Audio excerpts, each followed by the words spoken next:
A very good morning to all of you, dear subscribers, TGT, PGT completers and others. In today's class, we will learn how an exclamatory sentence is changed into indirect narration. So आज की class में हम लोग learn करेंगे कि कैसे एक exclamatory sentence जो है वो इनडायरेक्ट नरेशन में चेंज होता है. Okay dear students, so first we must know what is exclamatory sentence. What are exclamatory sentences? So dear friends, sentences expressing the sudden feeling of heart are called exclamatory sentences. Way sentence जो heart की sudden feelings, Joy या सारो को express करते हैं उन्हें exclamatory sentence कहा जाता है. In other words we can say the sentence that we use to express the sudden feelings of our heart, either joy or sorrow, is called exclamatory sentence. Okay friends, so exclamatory sentence वे होते हैं जिनसे हम अपने हृदय की यकायक अनुभूति को व्यक्त करते हैं. जब ऐसे सेंटेंस, इनकी पहचान होती है कि इन सेंटेंसेस में एक्सक्लेमेशन मार्क का प्रयोग किया गया होता है एक्सक्लेमेटरी वर्ड के बाद या सेंटेंस के अंत में. एक्सक्लेमेशन मार्क आप समझते होंगे, एक खड़ी लाइन उसके नीचे बिंदी, तो वो एक्सक्लेमेशन मार्क कहलाता है. तो एक्सक्लेमेटरी सेंटेंस में प्रायः जो एक्सक्लेमेटरी वर्ड यूज़ होता है उसके बाद या सेंटेंस के अंत में मार्क ऑफ एक्सक्लेमेशन का प्रयोग किया गया होता है. दूसरी चीज़, एक्सक्लेमेटरी सेंटेंसेस को हम समझने के सुविधा के लिए पॉइंट ऑफ व्यू से दो कैटेगरी में डिवाइड कर सकते हैं, टू टाइप्स में डिवाइड कर सकते हैं. जैसा कि पिछले वीडियो लेक्चर्स में आपने इम्परेटिव सेंटेंसेस को देखा था, लेट से शुरू होने वाले इम्परेटिव सेंटेंस को, वैसे ही एक्सक्लेमेटरी सेंटेंस को भी हम समझने के पॉइंट ऑफ व्यू से दो कैटेगरी में डिवाइड कर सकते हैं. एक तो वे एक्सक्लेमेटरी सेंटेंस हैं जिनमें एक्सक्लेमेटरी वर्ड का प्रयोग किया गया होता है. जिन सेंटेंसेस में एक्सक्लेमेटरी वर्ड का प्रयोग किया गया होता है, एक तो वे एक्सक्लेमेटरी सेंटेंस होते हैं. वो एक्सक्लेमेटरी वर्ड क्या हैं? एलास, आ, ओ, ब्रेवो, हुर्रा, इस तरह से एक्सक्लेमेटरी वर्ड हैं जिनका प्रयोग करके अगर सेंटेंस बनाया गया है तो वो एक अलग प्रकार का एक्सक्लेमेटरी सेंटेंस है. दूसरे प्रकार का एक्सक्लेमेटरी सेंटेंस वे होता है जिसकी बिगनिंग व्हाट या हाउ से होती है. ओके डियर फ्रेंड्स, सो अगर इस तरह से रिपोर्टेड स्पीच में एक्सक्लेमेटरी सेंटेंस का प्रयोग किया गया है तो उसे इनडायरेक्ट नरेशन में आप कैसे चेंज करेंगे? तो सबसे पहले आपको उस एक्सक्लेमेटरी सेंटेंस को पहचानना होगा कि उसमें कौन सा एक्सक्लेमेटरी वर्ड का प्रयोग किया गया है. हम फर्स्ट टाइप के एक्सक्लेमेटरी सेंटेंस की बात कर रहे हैं जिसमें एक्सक्लेमेटरी वर्ड का प्रयोग किया गया होता है. तो उसे पहचानना होगा कि उसमें कौन सा एक्सक्लेमेटरी वर्ड का प्रयोग किया गया है और उसका क्या सेंस होता है, उससे क्या भाव व्यक्त होता है. जैसे अगर इन्वर्टेड कामा के अंतर्गत एलास एक्सक्लेमेटरी वर्ड का प्रयोग किया गया है, गुड हेवन एक्सक्लेमेटरी वर्ड का प्रयोग किया गया है, आह का प्रयोग किया गया है, ओह का प्रयोग किया गया है, तो ये सब दुख के भाव को प्रकट करते हैं. ओके डियर फ्रेंड्स, अगर एक्सक्लेमेटरी सेंटेंस हुर्राह से शुरू हो रहा है, हुर्राह, HURRAH एक्सक्लेमेटरी वर्ड है, तो यह जो है खुशी का भाव व्यक्त करता है। और यदि एक्सक्लेमेटरी सेंटेंस आपका ब्रेवो से शुरू हो रहा है, ब्रेवो, BRAVO, ब्रेवो, तो यह भी अधिक खुशी का भाव व्यक्त करता है। यह समझना इसलिए ज़रूरी है कि एक्सक्लेमेटरी सेंटेंस में जब आप इनडायरेक्ट नेचर में चेंज करते हैं तो जो स्पेशल रूल्स है वो ये है कि आप सबसे पहले कामा और इन्वर्टेड कामा के स्थान पर कंजंक्शन दैट का प्रयोग करेंगे, आप नोट कर सकते हैं अपनी नोटबुक में। और रिपोर्टिंग वर्ब सेड को एक्सक्लेम्ड में चेंज किया जाता है। किस में चेंज किया जाता है? एक्सक्लेम्ड, EXCLAIMED, एक्सक्लेम्ड में चेंज किया जाता है। और एक्सक्लेम्ड में चेंज करने के बाद हमें रिपोर्टेड स्पीच के भाव के अनुसार विथ सारो ऐड करते हैं या विथ जॉय ऐड करते हैं। ओके फ्रेंड्स, तो इस तरह से सारो या जॉय, विथ सारो, विथ जॉय, विथ सरप्राइज़ भी कहीं कहीं ऐड किया जाता है।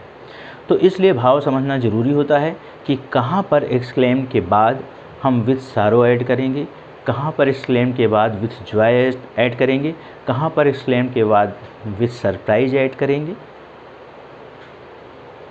यह सेंटेंस रिपोर्टेड स्पीच में प्रयुक्त वर्ड्स को देख करके हम डिसाइड कर पाते हैं कि कौन सा एक्सक्लेमेटरी वर्ड प्रयोग किया गया है। सपोज दैट सेंटेंस में एलास का प्रयोग किया गया है, आह का प्रयोग किया गया है, गुड हेवन का प्रयोग किया गया है, ओह का प्रयोग किया गया है, तो इनसे दुख का भाव व्यक्त होता है। तो हम जब रिपोर्टिंग वर्ब सेड को एक्सक्लेम में बदल देंगे तो उसके बाद विथ सारो लिखेंगे। क्या लिखेंगे? विथ सारो। और हुर्रा से बिगिन होने वाले सेंटेंस के लिए हम विथ जॉय लिखते हैं। इसी तरह से ब्रेवो जो खुशी का ही सेंस देता है, लेकिन ये थोड़ा सा एक्सेप्शनल है, इसके लिए हम अलग रिपोर्टिंग वर्ब का भी प्रयोग करते हैं और साथ ही साथ एक्स्ट्रा वर्ड जो जोड़ते हैं वो भी अलग होता है। ब्रेवो वाले सेंटेंस में जिसमें ब्रेवो का प्रयोग किया गया होता है, वहाँ पर हम रिपोर्टिंग वर्ब सेड को एक्सक्लेम्ड के बजाय एप्लॉडेड में चेंज करते हैं। किस में चेंज करते हैं? Applauded, APPLAUDED। ओके फ्रेंड्स, तो एक्सक्लेम्ड की जगह पर हम क्या प्रयोग करेंगे? एप्लॉडेड का प्रयोग करेंगे। और उसके बाद ऐड करते हैं विद सेइंग दैट। अभी एग्जाम्पल से आपको समझ में आ जाएगा। फिर कंजंक्शन का प्रयोग करके, दैट का प्रयोग करके सेंटेंस को हम असर्टिव में चेंज कर अन्य परिवर्तन जनरल रूल्स के अनुसार करते हैं। आई होप कि अब आपको समझ में आ गया होगा। तो हम सबसे पहले first type of exclamatory sentences के एग्जाम्पल्स को कर रहे हैं। वो क्या हैं? जिनकी बिगनिंग एक्सक्लेमेटरी वर्ड से होती है। Okay friends, so I hope कि आप लोग लिख भी लिए होंगे मेरे लेक्चर से, तो मैं बोर्ड पर उसे लिख नहीं रहा हूँ रूल्स को। आप इसको मैंने अभी अभी जस्ट बोला है, उसे आप अपनी नोटबुक में नोट कर लीजिएगा, क्योंकि बोर्ड पर बार बार जब हम लिखते हैं फिर मिटाते हैं तो बहुत टाइम लग जाता है, तो वीडियो काफ़ी लंबा हो जाता है। तो क्योंकि मैं आपको इस टॉपिक पर, ये आज आपका लेक्चर 10 है, तो काफ़ी लेक्चर्स दे चुका हूँ, तो बहुत सारी चीज़ें आप समझ गए हैं, जान रहे हैं, तो अपने आप सुन करके नोट कर सकते हैं। ओके फ्रेंड्स, सो आइए एग्जाम्पल पर हम आते हैं। First example, he said alas I am undone.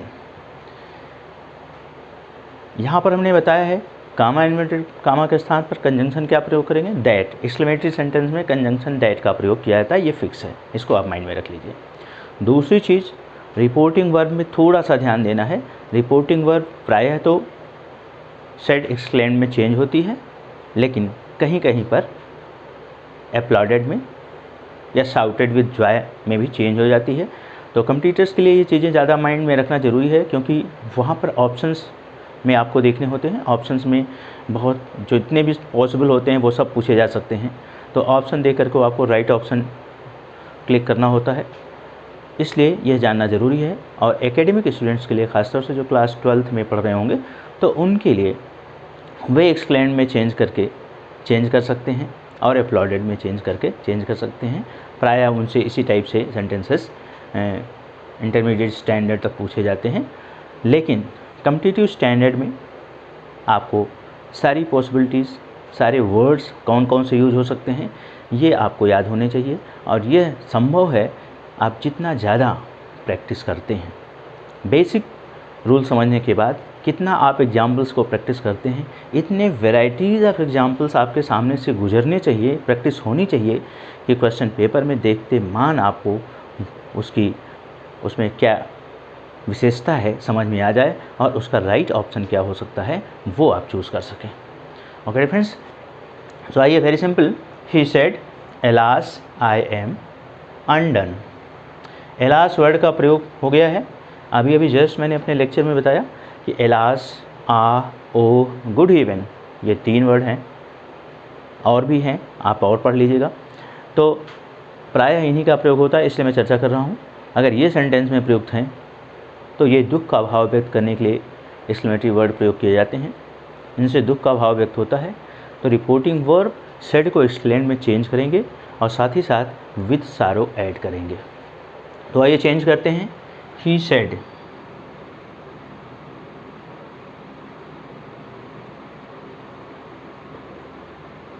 Sorry, said को आप चेंज करेंगे एक्सक्लेम्ड में। मैंने आपको बताया आप सेड को क्या करेंगे, एक्सक्लेम्ड।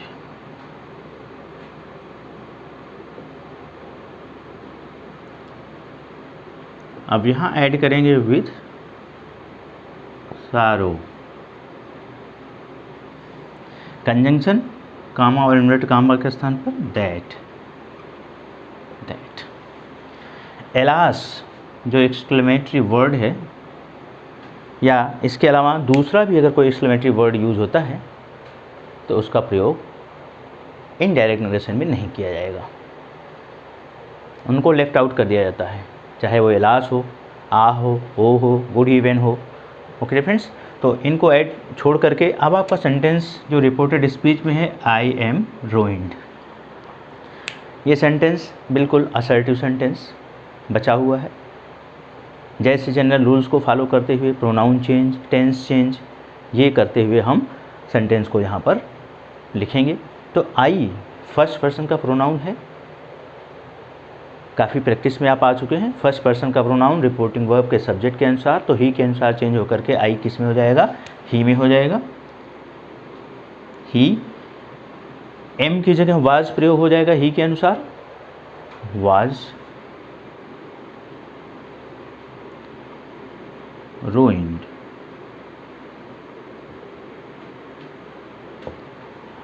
तो चेंज हुआ, he exclaimed with sorrow that he was ruined। Is it clear? So come on the second example, the boy said,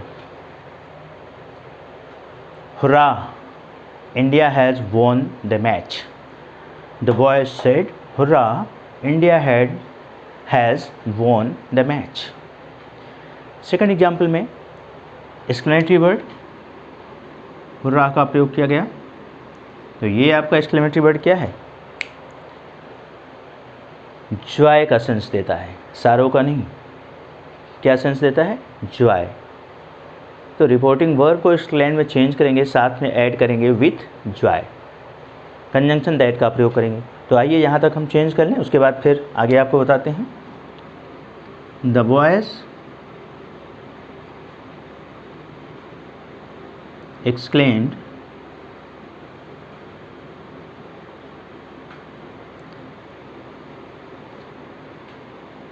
with joy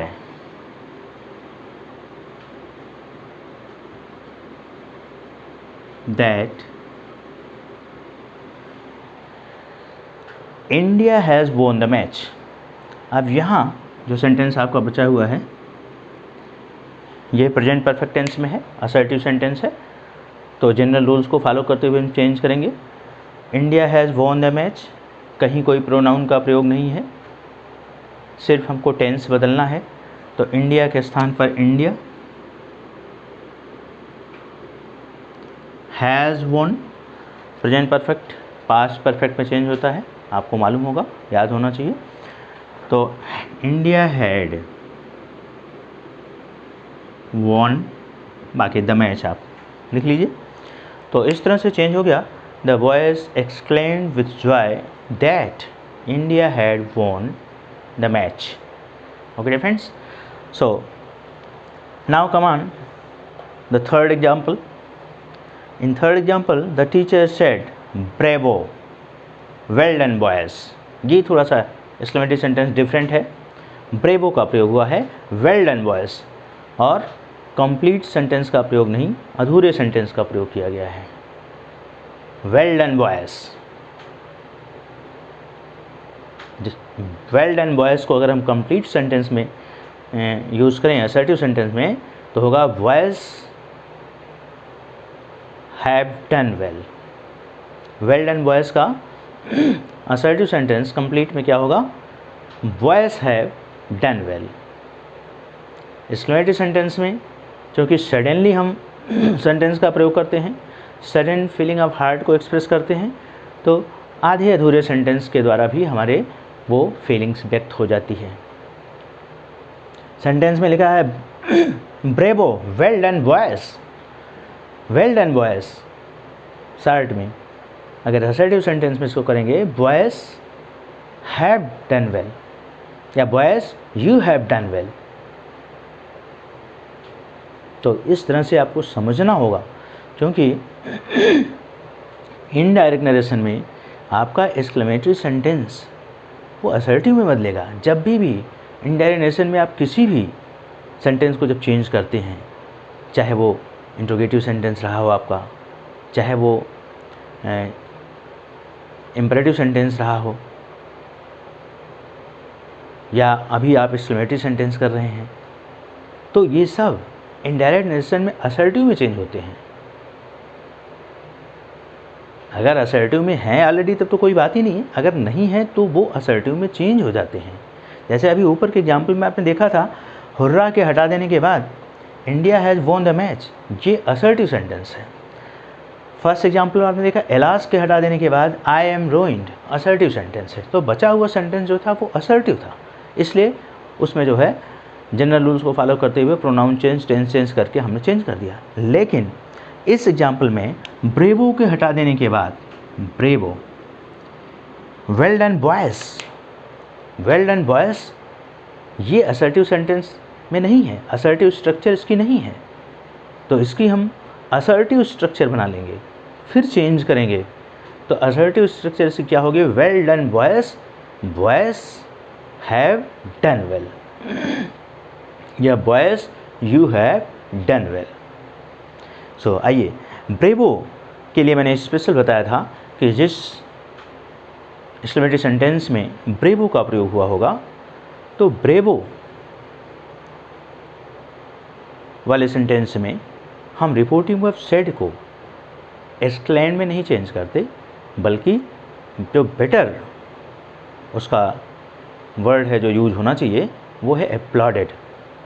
तो आइए हम चेंज करते हुए चलते हैं। द टीचर एप्लॉडेड,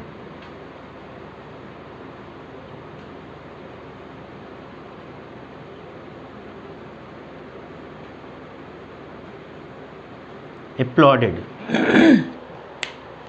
आप देखिए, द टीचर एप्लॉडेड, ब्रेवो नहीं प्रयोग किया जाएगा, ब्रेवो को सेंस देने के लिए एप्लॉडेड का प्रयोग किया गया।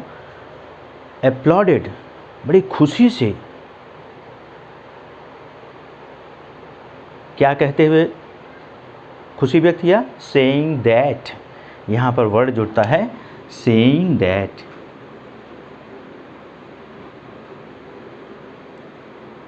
दैट कंजंक्शन ही है आपका। applauded saying that well done boys को मैंने बताया boys have done well। अब boys have done well, तो that के बाद boys आप लिखेंगे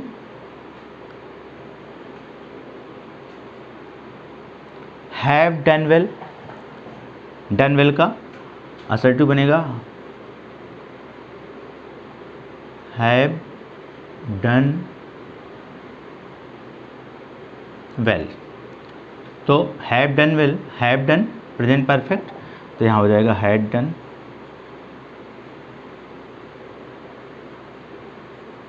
had done well. Okay friends, तो इस तरह से ये चेंज हुआ। अभी यहाँ पर थोड़ा सा एक और चेंज आ सकता है, the teacher shouted with applause, यहाँ एप्लॉडेड की जगह शाउटेड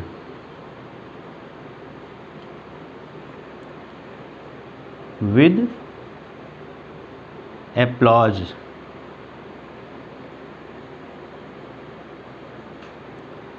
अब यहाँ पे सेइंग भी हट जाएगा अगर शाउटेड विद एप्लॉज का प्रयोग कर रहे हैं तो। The teacher shouted with applause that boys had done well. Okay dear friends, so इस तरह से ये आपका चेंज होता है। आप प्रैक्टिस कर लेंगे, बहुत सारे एग्जाम्पल्स की प्रैक्टिस करिएगा, क्योंकि उसी से आपका कंपटीशन का जो स्टैंडर्ड है वो ऊपर होगा। So first type of imperative exclamatory sentence को हमने किया। अब हम लोग जो है second type of exclamatory sentence को करेंगे। आइए हम इसको रब करते हैं यहाँ से।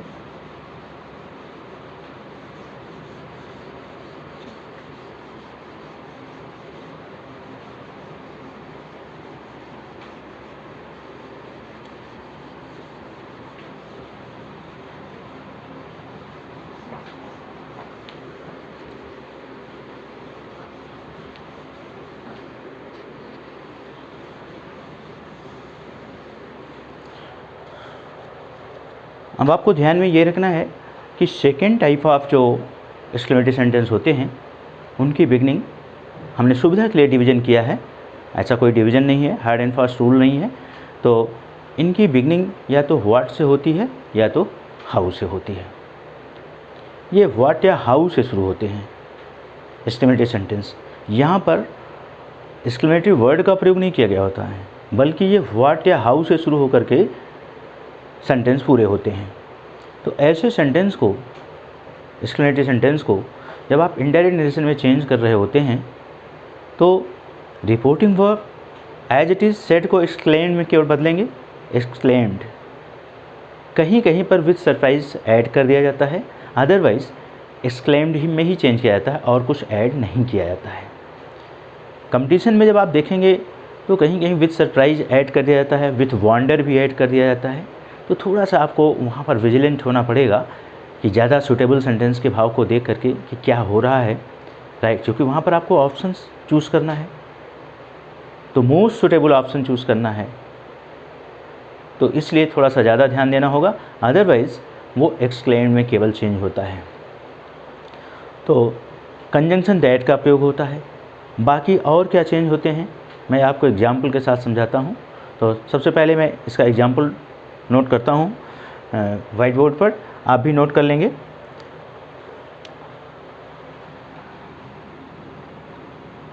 ही said what a pity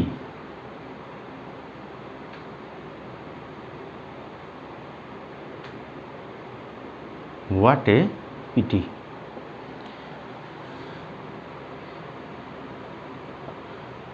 first example हमने लिखा he said what a pity. Second example she said how beautiful the Taj is.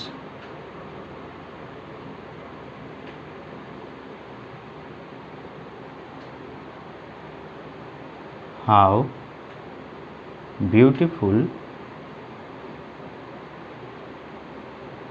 The Taj is.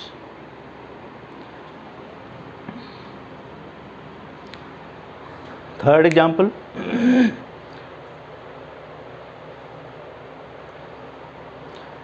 he said what a fool you are।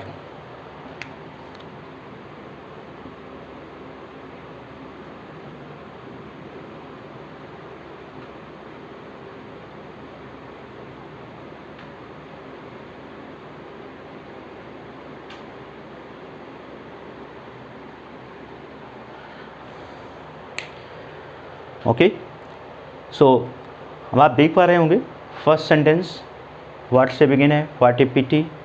Second sentence how beautiful the Taj is. Third sentence what a fool you are. तो यहाँ पर exclamatory sentence की beginning जो है what और how से हो रही है।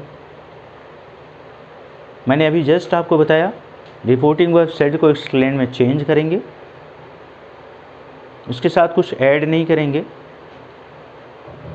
कभी कभी विद सरप्राइज अगर ऐड हो गया है ऑप्शन में या विथ वॉन्डर, तो उसे आप देखेंगे राइट ऑप्शन में कि क्या विद सरप्राइज या वॉन्डर वाला सेंटेंस मोस्ट करेक्ट है, तो वो करेक्ट हो जाएगा।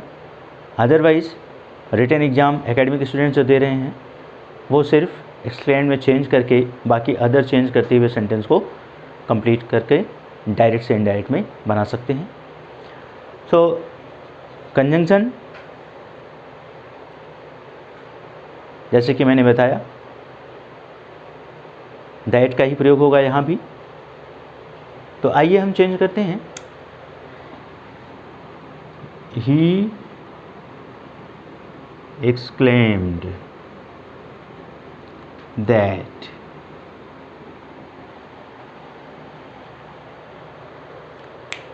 What A PT.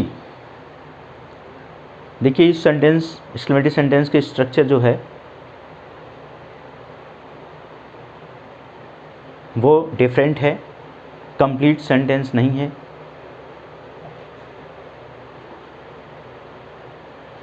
तो ऐसे सेंटेंस को इनडायरेक्ट में चेंज करने से पहले हम कंप्लीट सेंटेंस में कर लेंगे।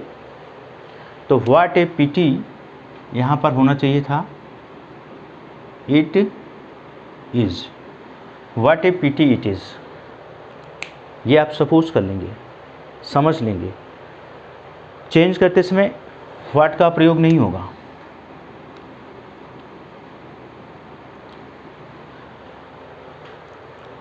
हाउ का भी प्रयोग नहीं होगा। तो व्हाट और हाउ दोनों जो है इनडायरेक्ट नरेशन में चेंज होते समय रिप्लेस्ड हो जाते हैं। उनके स्थान पर वेरी या ग्रेट का प्रयोग किया जाता है। व्हाट या हाउ के स्थान पर क्या प्रयोग किया जाता है? वेरी या ग्रेट। कहीं कहीं पर ग्रेट का सेंस देने के लिए बिग का भी प्रयोग किया जाता है। तो इस पर आपको विशेष ध्यान देना है कि कब जो है व्हाट के स्थान पर वेरी का प्रयोग किया जाएगा और कब जो है ग्रेट का प्रयोग किया जाएगा। तो व्हाट के बाद अगर नाउन फॉलो करता है, व्हाट ए पीटी, अब पीटी क्या है? नाउन है। अगर नाउन फॉलो कर रहा है तो व्हाट के स्थान पर ग्रेट का प्रयोग होगा और व्हाट के बाद या हाउ के बाद अगर एडजेक्टिव फॉलो करता है तो व्हाट या हाउ के स्थान पर वेरी का प्रयोग होगा। तो यहाँ पर फर्स्ट एग्जांपल में व्हाट के बाद नाउन फॉलो कर रहा है तो what A PT it is sentence को हमने कंप्लीट किया इट का प्रयोग करके, इज का प्रयोग करके। अब what A PT it is, what को हटा दीजिए तो आपका सेंटेंस हो गया अब पीटी इट इज़। इसको असर्टिव में चेंज करेंगे तो इट इज़ ए पीटी, क्या हो जाएगा? It is a PT. इसके स्थान पर क्या हो जाएगा? It is a PT. ठीक है।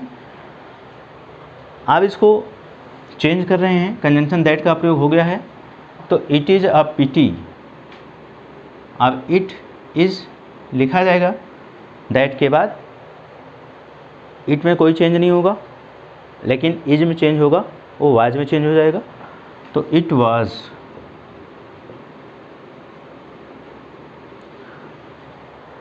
अब हमने बताया कि नाउन होने पर ग्रेट व्हाट या हाउ के स्थान पर और एडजेक्टिव होने पर वेरी। तो यहाँ पर नाउन है तो व्हाट के स्थान पर ग्रेट का प्रयोग होगा। तो it was a great PT, great PT. तो इस तरह से बदला हुआ आपका इनडायरेक्ट नरेशन जो बना, चेंज हुआ, वो है he exclaimed that it was a great PT. Okay dear friends, he exclaimed that it was a great pity. Now come on the second example. She said how beautiful the Taj is. देखिए यहाँ exclamatory sentence में जो verb है वो last में प्रयोग किया जा रहा है। How beautiful the Taj is.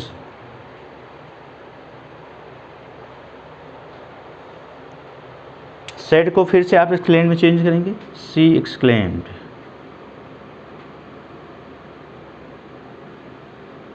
Conjunction that का प्रयोग, हाउ को रिप्लेस करना है।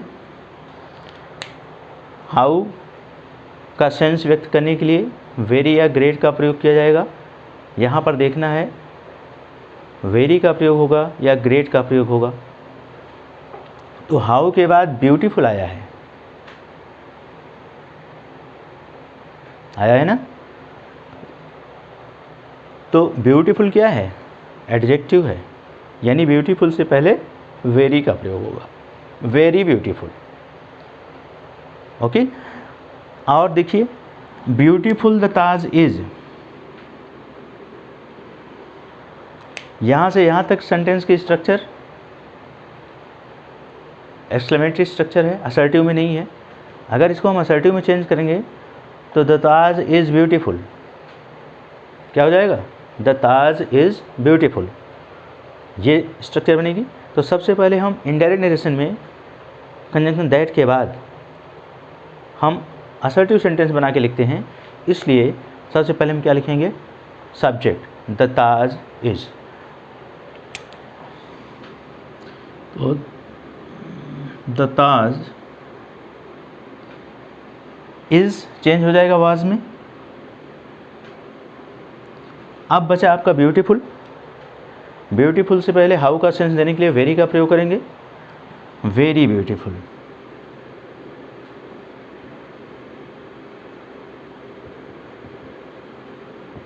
The Taj was very beautiful. She exclaimed that the Taj was very beautiful. Is it clear now? So now come on the third sentence. The third sentence, he said, what a fool you are. Third sentence फिर आपका what से begin हो रहा है। तो he said, he exclaimed, यहाँ पर he exclaimed with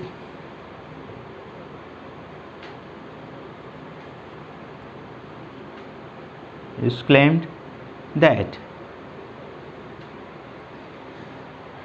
what को रिप्लेस कर देंगे,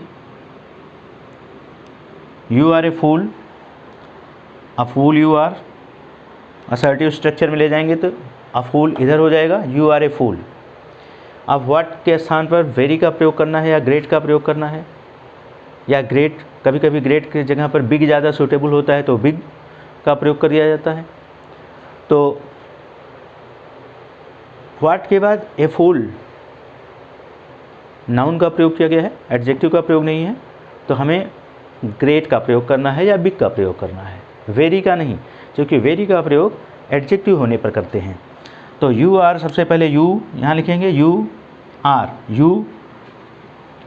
अब देखिए सेकेंड पर्सन का प्रोनाउन आ गया, ये सेंटेंस आपका चेंज होकर के हो जाएगा यू आर ए फूल। मैं यहाँ से लिख दे रहा हूँ ताकि आपको समझ में जाए, यू आर ए फूल। अभी व्हाट का सेंस हमने नहीं दिया है, तो यू आ गया, यू सेकेंड पर्सन का प्रोनाउन।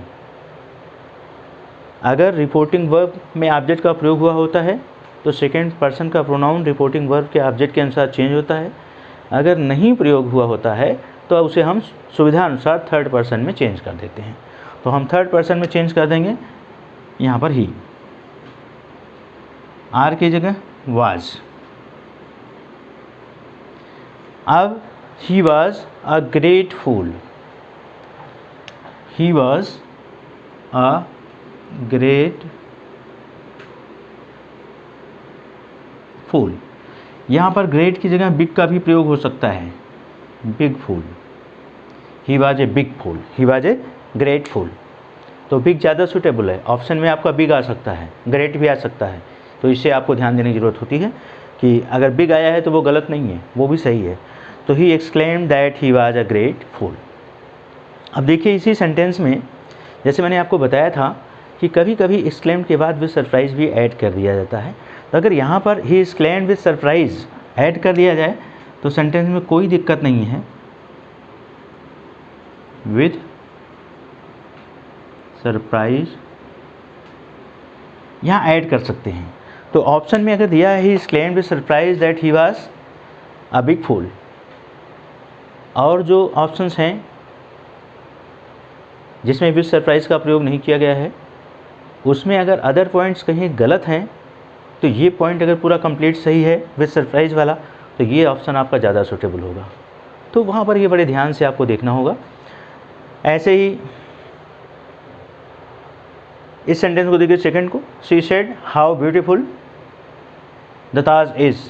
यहाँ पर वंडर का सेंस आ रहा है, थोड़ा आश्चर्य हो रही है, तो यहाँ भी ऐड हो सकता है शी एक्सक्लेम्ड विद वंडर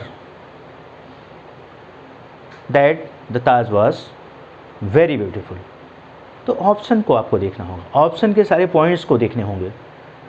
अगर किसी ऑप्शन में विद सरप्राइज विद वंडर का प्रयोग नहीं किया हुआ है, ऐसे एग्जाम्पल दिया है, सब में एक्सक्लेम्ड का ही प्रयोग किया गया है, या कहीं पर सेड लिख दिया है, आज लिख दिया है, तो वो तो गलत ही है, वो राइट ऑप्शन रॉन्ग ऑप्शन आपका हो ही जाएगा, इनकरेक्ट होगा, क्योंकि एक्सक्लेमेटरी सेंटेंस में एक्सक्लेम्ड में चेंज होता है।